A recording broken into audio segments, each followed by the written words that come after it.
everybody. So, just went in to do a records request on an officer here named Benjamin Weebolts. Now, Benjamin Weebolts is an officer who is like the only one who's given me a hard time since I've been here. Refused to identify himself to me, shined lights in my face, things like that. And he was never reprimanded for what he did.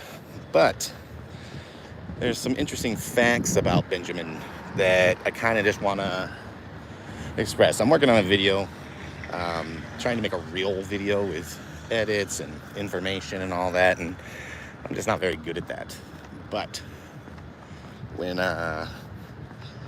Benjamin Weebolts lived in Minnesota about a year and a half ago, I guess, maybe a little bit shorter, longer, give or take, I guess is the word I'm looking for.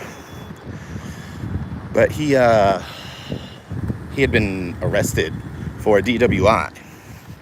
4 charges initially: driving while intoxicated, reckless driving, speeding, and I can't remember what the 4th charge was. But because Benjamin was a police officer, he got all his charges reduced down to 1 charge of PWI, which is driving within 2 hours of having a .08. Crazy. I don't think that any regular person would get that kind of benefit. But anyway, so he comes to Grand Forks. They have a closed door meeting with the post department in order to determine if he can be a police officer here.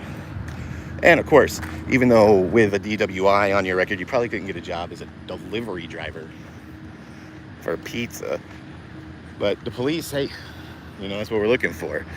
Who better to be able to blend in and catch the criminals than another criminal? Anyway, that brings us to today. I was kind of curious after my complaint had been filed, and since he had been on a probationary status, about if Benjamin still worked here. So I came down to the police department here. The ladies inside, lovely as always. And yes, Officer Benjamin Weebolts still works here, which is funny because in February of this year, he got charged with illegally hunting wildlife, which is, a criminal act. So they had another meeting about him, mentioned in their meeting that he was on a 3-year probationary status, but still just gave him a little bit of a suspension and he's back to work. It almost feels like that even though we expect a higher standard for the police department here, which they should be held to, than a regular person who's not dressed as if they're in Fallujah, then why do they get so many chances to break the law and to do these things? Why does the Grand Forks Police Department hire criminals? So I've requested all the information I could regarding the hiring process for Benjamin, any paperwork that was transferred over from the previous police department, any disciplinary action that he received at his previous and here. And we're going to see exactly what kind of piece of shit we're dealing with. Because at this point, that's really all he is. He's a criminal. He's a criminal. And these are the people they want us to respect.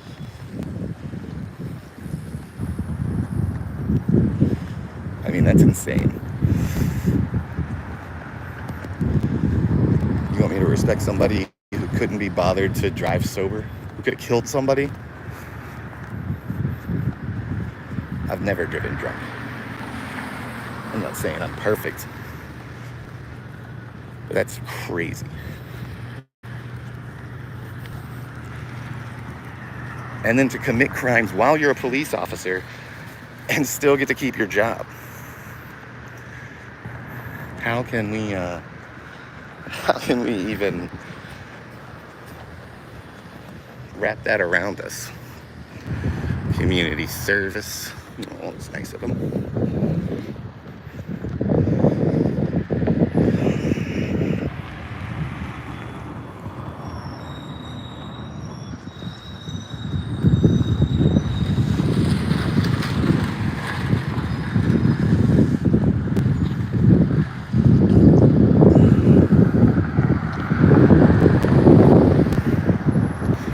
But I don't know. That's my goal. I just wanted to go live, kind of give a little update. It's been a lot warmer, so I've been able to come out and do a little more filming. I've been getting some footage of newer cops. They've hired a bunch of younger kids. So I've got a lot of information that I'm trying to put into at least maybe one video, might make it a two-parter. I don't know. I've never edited anything really together before. That's why I go live. But anyway, we're gonna go ahead and call it right now. And I'll see you guys later.